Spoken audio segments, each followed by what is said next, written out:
who describes the relaxation response in this book as a simple version of transcendental meditation, or TM, that he basically presented to the Western world. And that was the premise of his book, The Relaxation Response. He writes, "We claim no innovation, but simply a scientific validation of age-old wisdom." And it's interesting because when I became a counselor, my first practicum was at the Columbia Pain Center in Vancouver.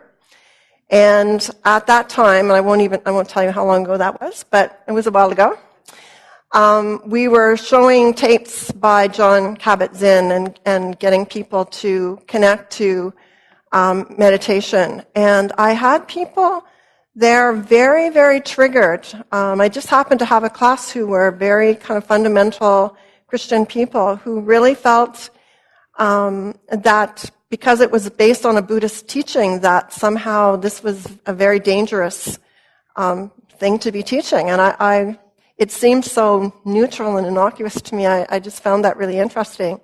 But it's interesting, for me to see how far it's come from. Back then it was actually somewhat in the forefront of what was happening, and now it seems CBT is something people just talk about and seem to know what they're talking about. What happened back then was people who were doing transactional analysis, or TM, transcendental meditation, they came to Harvard and requested to be studied because they recognized that they could lower their blood pressure using the form of meditation that they were using. And they had heard that at Harvard, they were doing studies around blood pressure, but they were using monkeys, and they were teaching monkeys to use their brain and to lower their blood pressure with, I'm not exactly sure how they were doing it. So when these people came to ask if they could be studied, they said, no, we're doing monkey brains, we're busy, we're too busy to do that. But eventually they changed their mind, and actually that was back in 1975 when the really hard research started to become available on the relaxation response. This was 5 years ago. The same person wrote Relaxation Revolution. And now people are really, the recent scientific breakthroughs demonstrate that the mind-body strategies can actually switch on and switch off gene activity that are involved with health and with disease. So it's pretty revolutionary, actually. And that really has triggered the body-mind revolution. And it goes under the label of CBT, but that kind of covers a broad range of things that people are actually doing with this. The tape that you have, Sunset Sunrise, was designed and developed by a dear friend of Mary Ellen's and mine called Liz Smith. Sadly, Liz died of leukemia a few months ago, but we're particularly indebted to Liz for this work. You will hear her voice. She's got a beautiful voice, and she asked me to be the co-narrator of this. And I'm attached to it because Mary Ellen and I are very attached to our memories of Liz. She's done something very unusual with these tapes. Sunset is your relaxation, end of the day, go to sleep, go to bed at night, relax, chill out, go to sleep. Sunrise is very unusual. And when Liz designed Sunrise, she designed it to help you understand that this relaxation phenomenon can be maintained during the day, moment by moment, as you go about your day's work. And because of the Sunrise tape, I've spent a lot of time looking on various internets and literatures for the concept of the relaxation response that you carry with you always. Now, one of our people last week talked about thinking about slow breathing 3 times a day. That's perfect because, thank you for that, because that gives people a conscious mindfulness thinking about the process. So we're actually going to let you listen to Sunrise today and to realize that it's an integral part of the relaxation response. But as Liz has designed this tape, it's done in such a way that you can learn to carry the relaxation response with you all day long. So just as I was saying, I did my, it was actually my practicum for my counseling degree. Bill did his practicum for his counseling degree with Liz Smith, actually. She was his mentor, so we have a long relationship with her. So the first thing this tape will talk about is that your healing journey begins with being at one with ourselves. And again, that's just that sometimes it means different things to different people, but it basically is talking about connecting to yourself. And often we don't feel that way. Often we feel disconnected. Often it feels like there's like our body's over there doing stuff and we're somewhere else. So the first thing to kind of connect with is yourself, and whatever that means to you, sort of get your mind around what that means. And then the idea that relaxation is actually work. It's a dynamic process. We often think of relaxation as something that just kind of happens. You just kind of, stop doing what you're doing and it automatically will happen. It won't. It's something that really does require you to focus and to do work, and it's a dynamic process that it allows you to really be actively involved in your healing process. And one of the things that Liz was very big on was the idea of imagery and how just relaxation and imagery can promote changes in body chemistry. And the things that, in terms of hard science, that can be measured are cortical levels that will be elevated when you're stressful, and so those can be lowered. And lymphocytes, which are your natural fighter cells, can be enhanced, and that's been measured. So, and also seeing meaning in images from nature. Eagles, hemlocks, she talks about those kinds of things in this tape, the mountain flowers, the breeze on the lake. These become powerful tools, and there's something else that you can use throughout the day. There's something that you can think of, and sometimes it's a touchstone that it will help to bring you back to connection to yourself. Remembering that healing journey is to have that sense of oneness with yourself, and there's many different ways to get there. And sometimes just, things that speak to you from nature are things that you can carry around with you, that image you can turn to throughout the day. So we're going to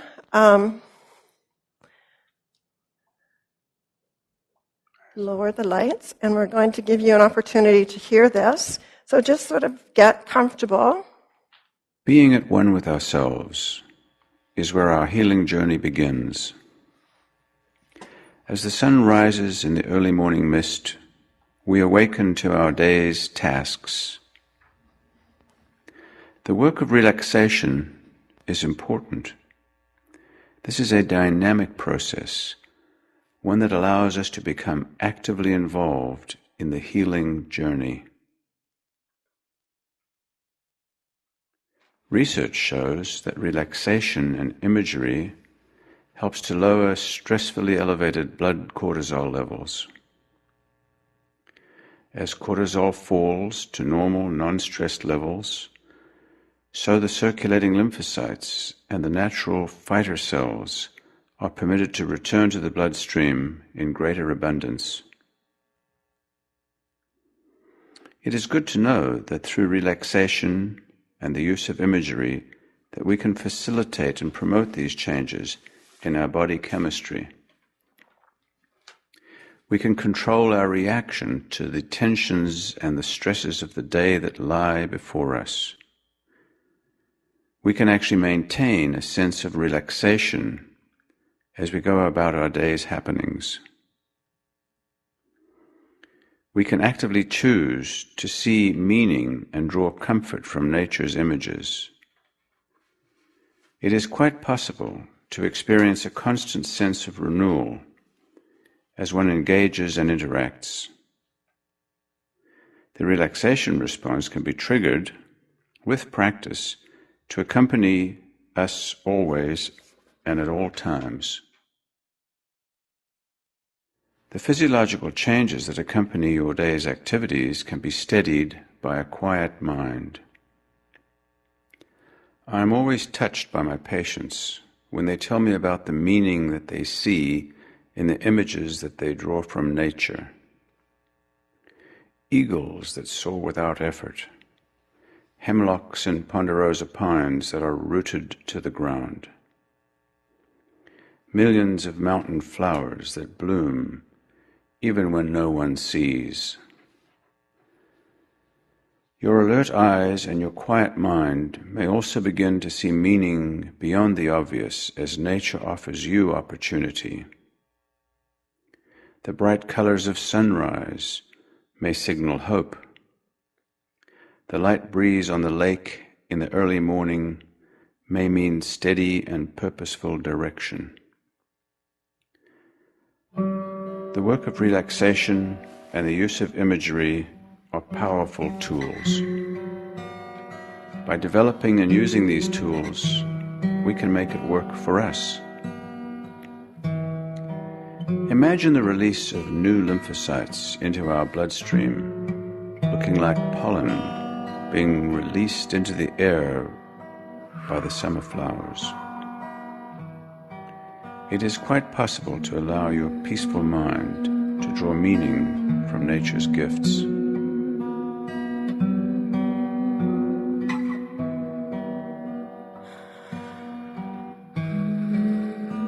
There are power places of pilgrimage where people go perhaps on a particular date to see the sunrise.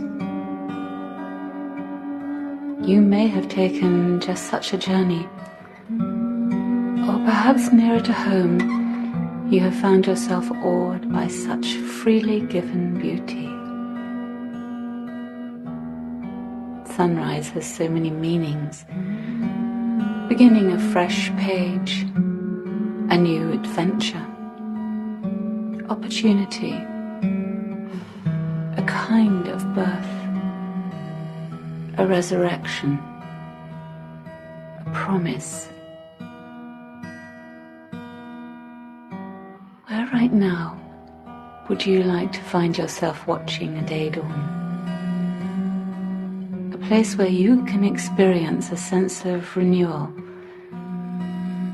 Maybe you're by a lake, misty in the morning light. You face the east and see the first streak of light.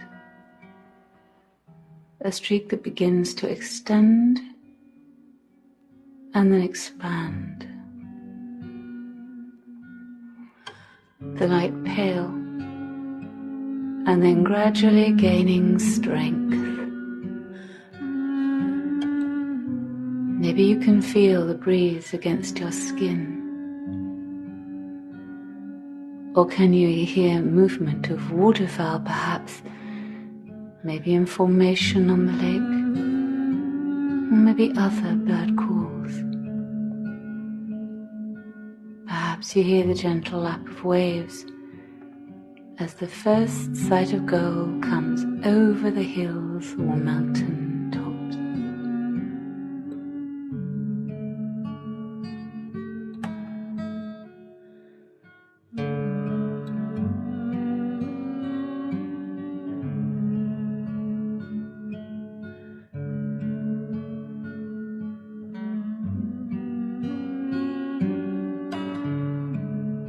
Clouds may be pink tinged, mountaintops rosy under the dawn light. Maybe you can hear another sound the grasses make as they're stirred by a morning breeze. And you notice how far up over the hill the sun has now climbed. Do rays reach out now to embrace the landscape? Perhaps they reach out towards you so that you can respond by reaching up and taking for yourself this gradually growing warmth.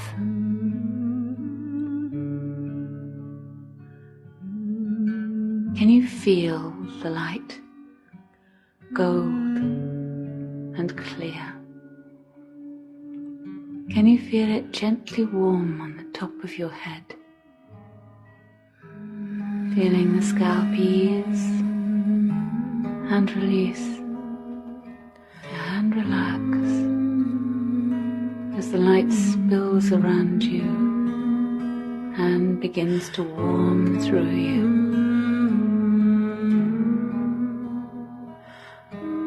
A gentle warmth across your forehead and over your eyelids, letting your eyes relax behind the lid. Just reveling in the soft, safe warmth.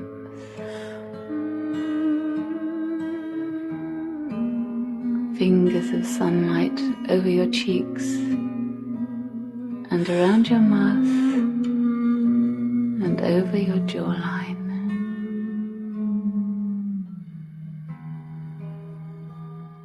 Gentle light, clear and new and fresh. That light over the back of your head and those same gentle fingers easing away any tightness in the muscles at the back of your neck.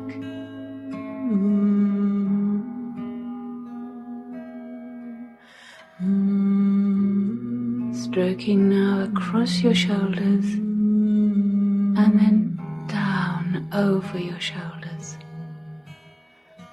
and down the length of your arms until the light flows right into your fingertips.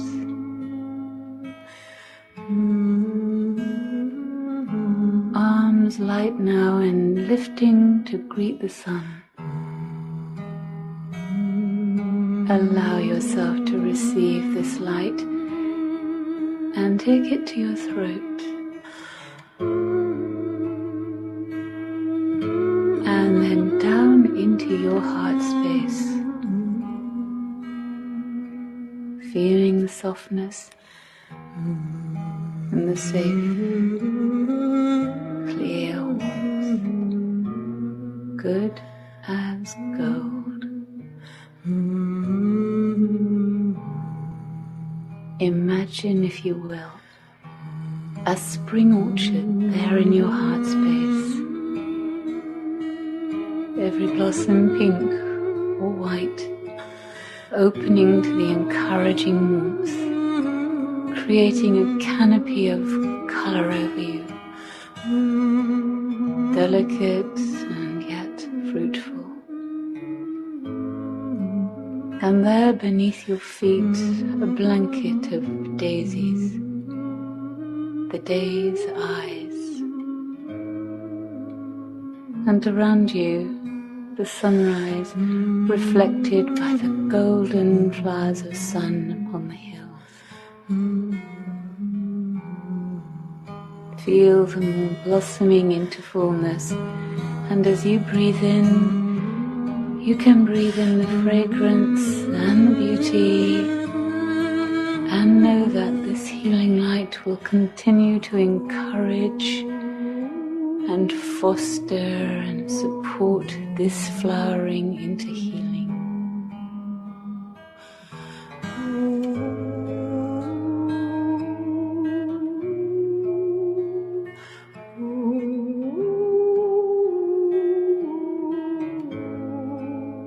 The sun is higher yet now, and you can reach for its fullness and feel the warmth that strokes over your shoulders and down your spine, down over your abdomen and pelvis,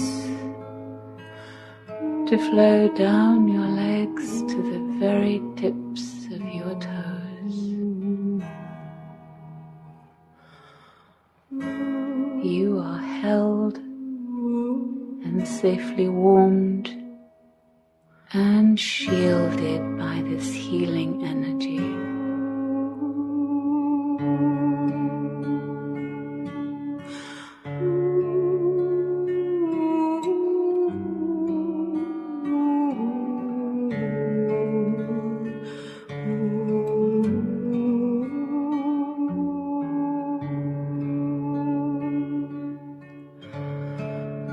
And the sun's warmth now draws up the mist from the lake, and you can see it rising, drawn irresistibly upward. As you watch the mist rise, can you feel your own being respond so that from moment to moment you can feel clearer and lighter?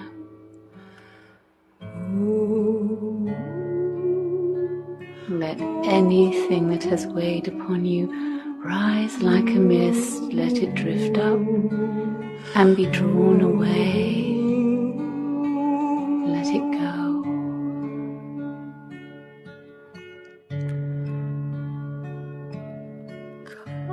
Come by the hills to the land where fancy is free,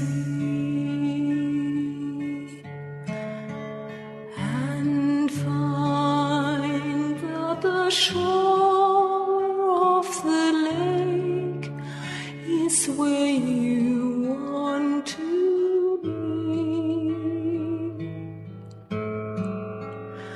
where the creeks run so clear and the flowers shine gold in the sun, and cares of tomorrow may wait till this day is done.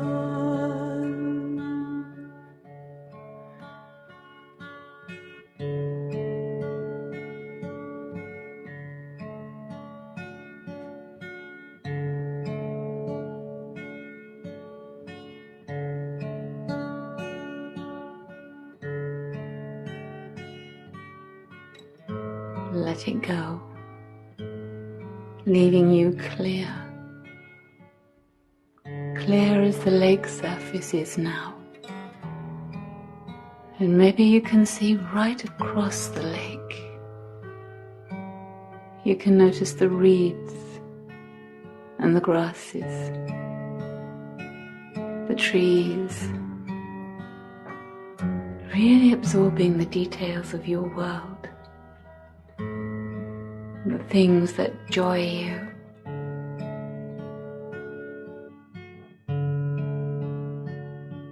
Come by the hills to the land where life is a song, and sing while the birds fill the air with their joy all day long, where the trees sway in time and even the wind sings in tune, and cares of tomorrow shall wait till this day is done, and cares of tomorrow shall wait till this day is done. So now, as you look into the clear water, you may see your own reflection. Look carefully, reflecting upon all that you are, reflecting your deepest and truest self.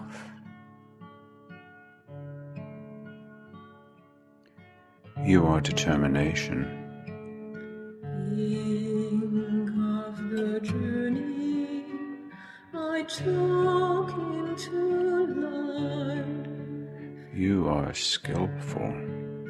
all the things I can do. Your creativity. You are open. All that I have learned, You are wise. I understand. You are loving. People and places that I cherish so. You are loved, more even than you know of. I am cared about, I matter. You are cherished. I am loved.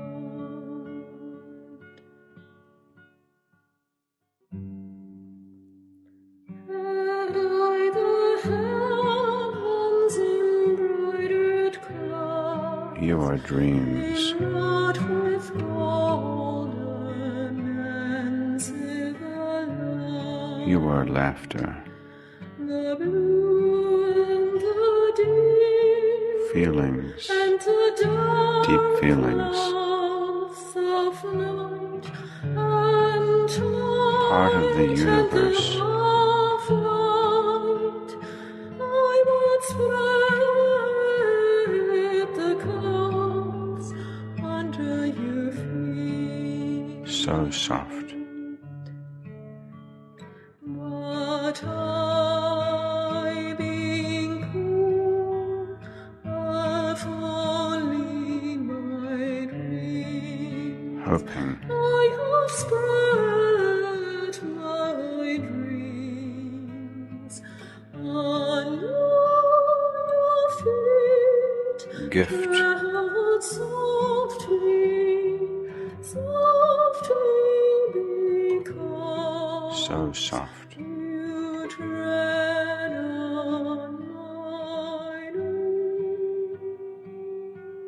nerves. Hopes and dreams. Let this golden gift you have absorbed be as an elixir of healing for you this day. Let your healing cells be filled, empowered, strengthened. Let this energy flow into your mind, clear thinking, dispelling the mists of doubt, a light to guide you. You make wise and good choices. Let this good golden light be your shield to guard and to protect you. Breathe into this strength and feel yourself filled with this kindly energy, and feel its warmth in the center of your being. Feel an inner smile, like a sunrise warm in your solar plexus. Smile into your heart space, and let the smile touch your lips.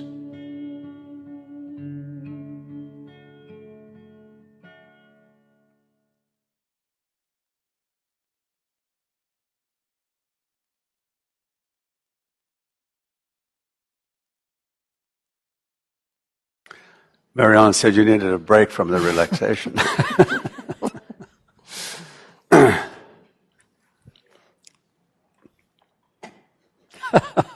I know, Coralie, you're wondering why in the world am I showing a group of chronic pain patients a normal electrocardiogram, right, Coralie? So, I'm showing you a normal electrocardiogram. It says down there, it says normal ECG. And it references from the Harrison textbook of medicine. Every physician on the planet has seen this electrocardiogram, and it's normal. But I want to show it to you for two reasons. I want to show it to you to show you, for example, about mindfulness and awareness. You see, we talked last week about mindfulness and awareness, as if it was something that some people did. It's something you can do at any opportunity, wherever you are, even looking at a normal electrocardiogram, even if you know nothing about electrocardiograms, you can pay attention on purpose, in the moment, without judgment. That's mindfulness, according to the founder of this whole movement of mind-body medicine. So now that you're being mindful of a normal electrocardiogram, what do you notice? Look carefully at that electrocardiogram. Underneath it says normal. What are you seeing when you look at that electrocardiogram? And you don't have to be a cardiologist to make the observation. Be mindful. What do you notice? Fantastic. Fantastic. Did you all get that? She said that at the beginning the spaces seem further apart, in the middle they kind of get clustered together, and then at the end they get a little wider, right? So thank you for that. You see, you just have to be mindful and aware of everything around you at any one moment in time. And her observation is precise. So let's look at that a little more detail. That's very interesting, that it gets longer, and the intervals between those heartbeats get longer, and then shorter and longer, and underneath it says normal electrocardiogram. In other words, beats don't happen all the time at the same beat. In fact, this is the observation, of course. Heart rate was slow, heart rate fast, heart rate slow. Now look at this interesting observation. It has to do with the breathing. You knew I was bringing it back to that, didn't you? When you breathe out, your heartbeat slows. When you breathe in, it goes fast. When you breathe out, it slows. Now look at this. When you breathe in, you hit the sympathetic system, the fight or flight, the stress response. And when you breathe out, you trigger the parasympathetic, which is the relaxation response. And we're all sitting here wired at 15 beats a minute, breaths a minute at rest. And you are hitting your sympathetic fight or flight 15 times in a minute, and you're hitting your relaxation 15 times in a minute. It gets us back to the good old-fashioned stress response and relaxation response. And after all, this is a lesson and an exercise in learning about the relaxation response. What is it?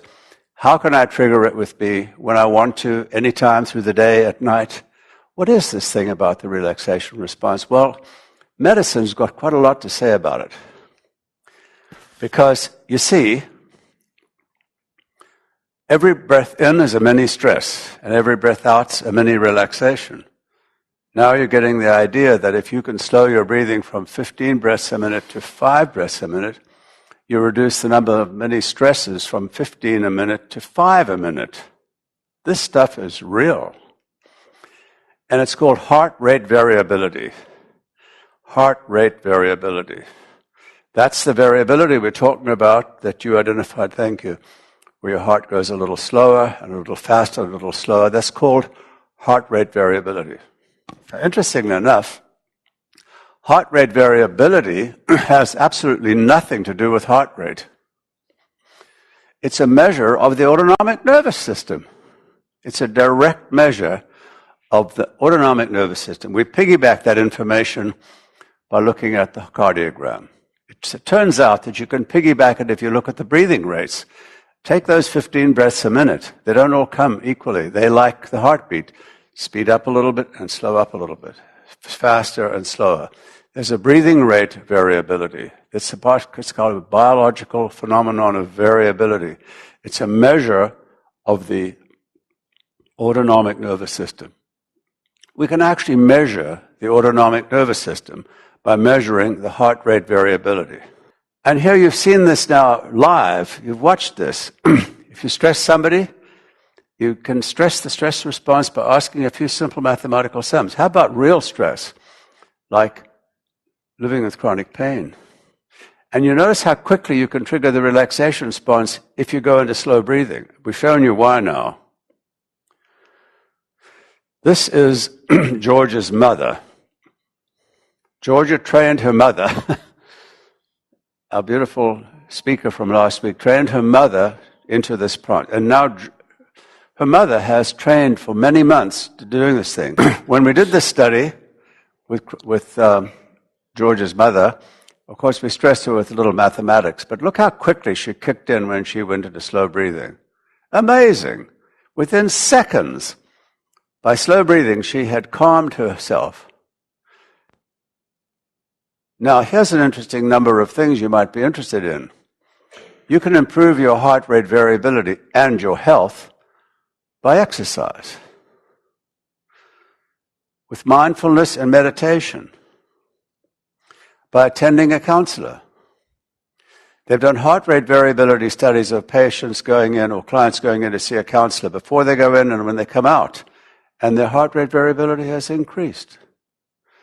By stopping smoking, by losing weight, by listening to relaxation tapes, by attending yoga, by attending massage treatments, pain reduction, by breathing slowly.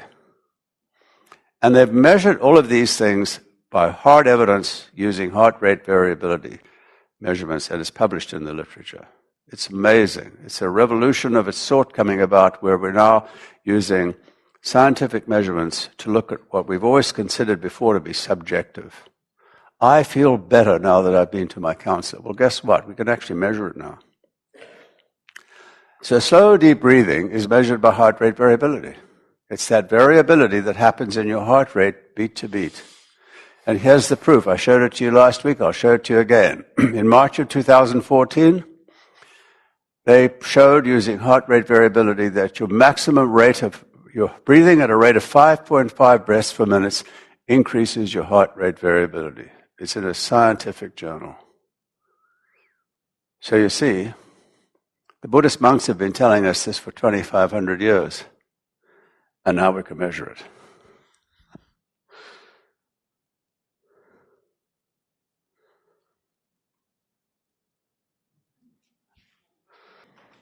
Okay, so we're going to talk a little bit about another thing that's really been hot in the literature recently. You've probably all heard of it, called neuroplasticity. And basically what it means is changes in the brain, that the brain itself can be changed by things that you would be surprised to hear actually can change the brain. Thinking, what you think, and the way that you think can actually change the physiology of your brain. That is quite amazing. Of course, behavior, and often to recognize the interaction between those things as well. When you change your thinking, often your behavior will change. Environment and circumstances, certainly. Now we see are really causing changes in the brain. Your emotions. And, of course, we've known forever that bodily injury, people have head injuries, people have injury that causes physical damage to the brain. But it's just recently we're learning that things like just the way you think, how you think, and how you think affects how you feel, so how your emotions are affecting you affects the physiology of your brain. And so neuroplasticity is the key to understanding how and why changes take place. It's the key to understanding how and why the things that we're talking to you about doing that will change your pain will change actually also your brain. The brain actually grows new pathways that didn't exist before. And practice is important because the pathways are strengthened by repetition. It's almost as if the pathways are like little rivulets, and the more water that runs down those rivulets, the deeper those pathways become. So as you change the way you think, and you continue to hold to that different way of thinking, you actually change the physiology of your brain. So you've all heard CBT, cognitive behavioral therapy. That's what it's about. It's about learning how to change the way you think. You have choice about how you think and what you think. And changing the way that you think changes your emotions and it changes your behavior. And those things actually change the physiology of your brain. So the self-empathy process that we talked about, any kind of insight therapy that you do with a counselor, often counselors do reframing where they help you to have a different perspective, look at things differently. That can change your brain, change the way you think, change how you feel, and change your emotions and your behavior, sorry. Things like mindfulness, meditation, relaxation, yoga, slow breathing. These all cool emotional brain, cool the pathways so that you are able to reroute your thinking and your emotion down a different path. It modifies emotions and therefore, again, your behaviors. There is evidence that there are changes that happen in the brain of chronic pain patients on MRI studies. There's also evidence as your pain can be alleviated or improved, or if mindfulness practices can set in, that you can actually change your brain again. And they've measured it and seen it and reported it in functional MRIs. About one study I know in a population of patients who had chronic pain due to osteoarthritis of the hip. It's a localized process, but they had chronic pain for a long time.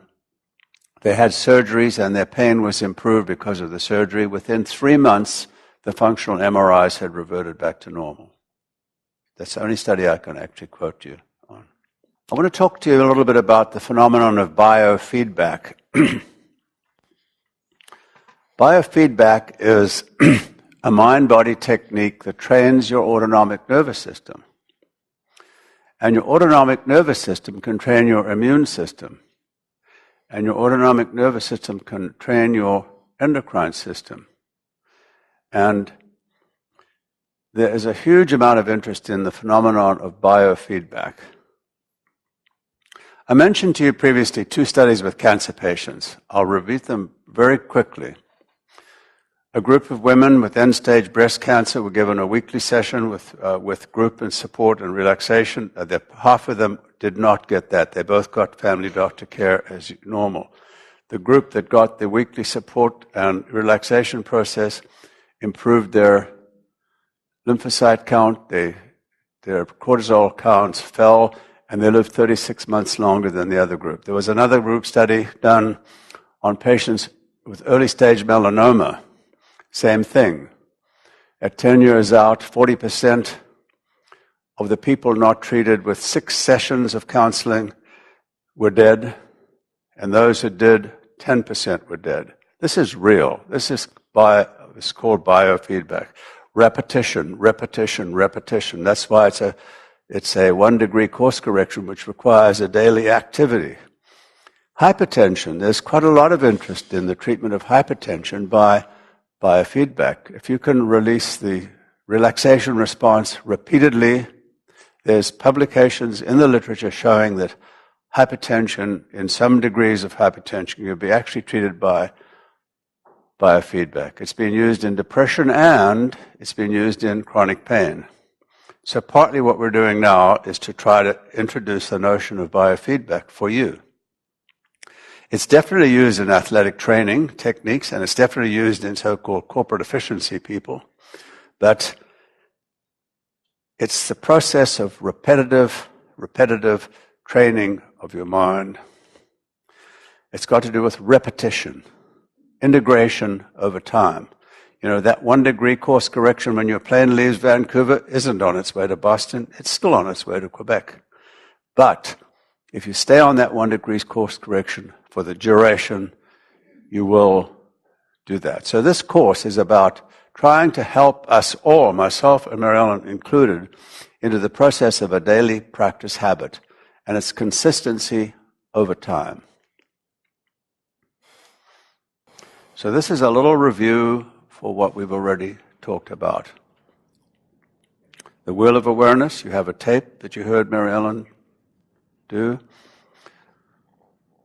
There's a lot in this wheel of awareness. We only have 5 senses. Chronic pain patients, many of them are sensitized to touch. So be mindful of sight, hearing, smell, and taste because you might be sensitive to those as well. You may not be consciously aware of that, as some of our people are, but be mindful of it. We talked about Daniel Siegel's so-called 6th sense, the body, the messages that come from your body. We talked about the 7th sense of the mind, thoughts, feelings, hopes. And we talked about the importance of relationships. Thank you for your comment about the importance of a peer support person.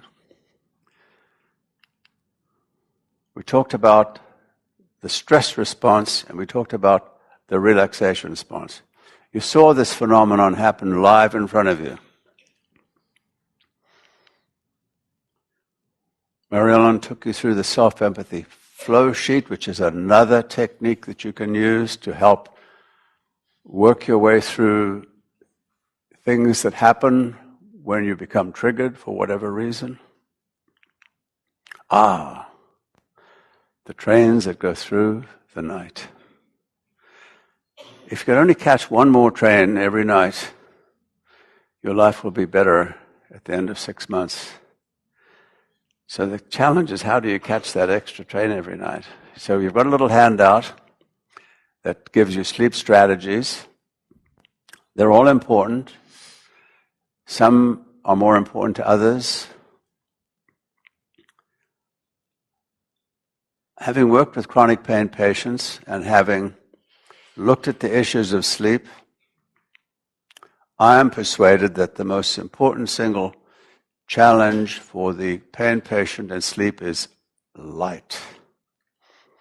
Moderate your light at night. Now, some of my patients do. One lady, as I told you before, puts a candle on and carries it around the house. Somebody told us from Revelstoke last week that there was an improvement in right away by moderating light.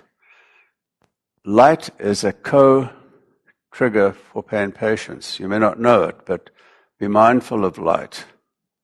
Plan for sleep. Plan ahead. We don't plan a lot for sleep. You should be doing your reading and what have you earlier, and go to sound. Listen to tapes. Listen to music. Darken the light. If you have a television in your bedroom, consider moving it out. As Mary Ellen said, there are many ways to relieve stress, and here's our friendly elephant. Mindfulness, meditation, sleep, slow breathing, exercise. They're all helpful.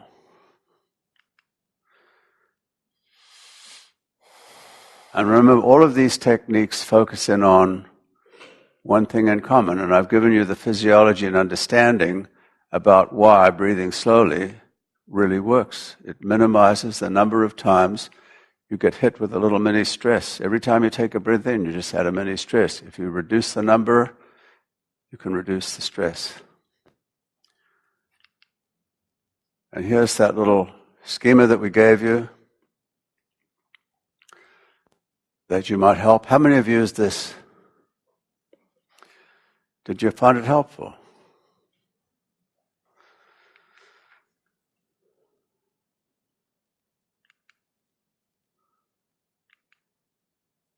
So we're going to ask you to make a daily commitment to one or more activity or practices every day for the next 8 weeks.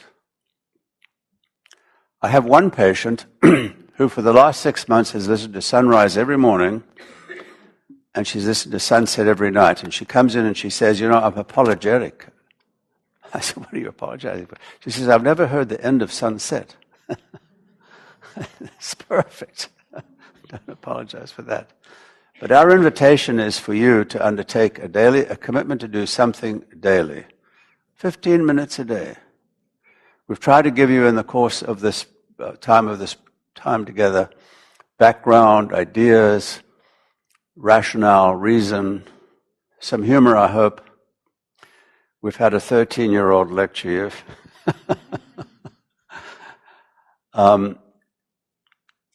It takes willpower. It takes patience. And it takes compassion for yourself. That last one written in green is probably one of the most important in this whole journey, to be able to have compassion for yourself. Here it is. You see, in any one moment, like right now, we only have 5 senses. So in the moment, what are you looking at? And I'm looking at you. And I'm mindful of people in this room, and I'm mindful of some humor and some chuckles. And I'm focusing on you, and I'm watching your face, and I'm watching your movements, and I'm listening to. And I know the next second question is, what are you hearing? Of course, we're hearing each other, but you might hear sounds that might be irritating or something else. So you're being mindful in the moment. There might be some smells, there may not be. There might be some taste, there might not be. You might have some sense of touch. And then, while you're at it, just think about the body. Are you getting messages from your body? Think about it in the moment. What thoughts are you having? Are you thinking about family members? Are you thinking about ideas, things you'd like to do, hopes, desires, relationships? As I look at you, I'm mindful of a wonderful set of relationships that I'm having with all of the rest of these people in my room. They're in my vision and they're relationships to me. It's a way of thinking about it, about mindfulness. And it's in the moment, deliberately focusing on something without a judgment. I'm not making any judgment about anything. I'm just being mindful. And it allows me to bring myself to that hub. I'm in that hub. And the more I can see this hub and see that I'm safe and see that everybody is here and everybody is cared for and looked after, I can begin to create a sense of peace inside my little hub.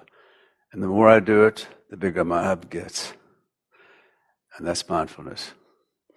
You can even look at a normal electrocardiogram and be mindful. Thank you. What a great question. And at the beginning of that tape, it talks about that sense of oneness with yourself. Again, you can imagine that you're in the hub. And one of the things they talk about is being the witness. That you, in the hub, when you're mindful, you're aware that things are happening, but they're outside of you. You're witnessing things happening, but they're not you. And sometimes we are so drawn into our experience of the world that we don't see a separation between ourselves and what's going on in the world.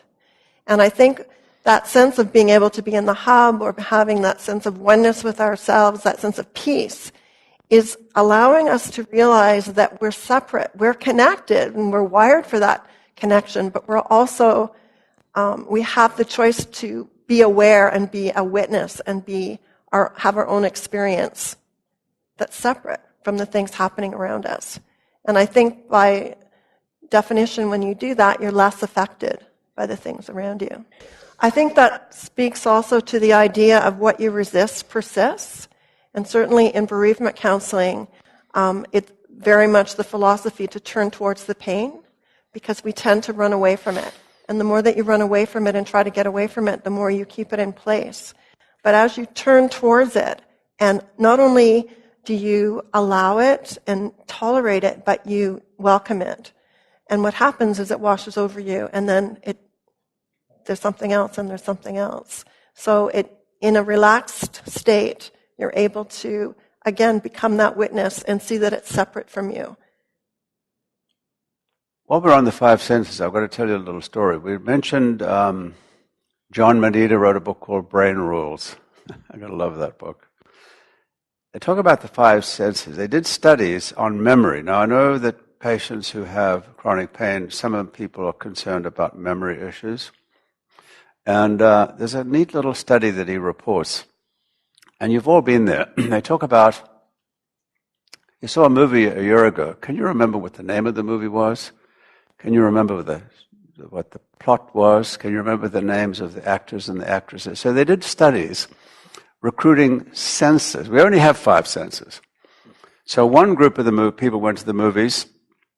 They were all matched groups. And they were allowed to sit in the movie stand and watch and listen to the movie.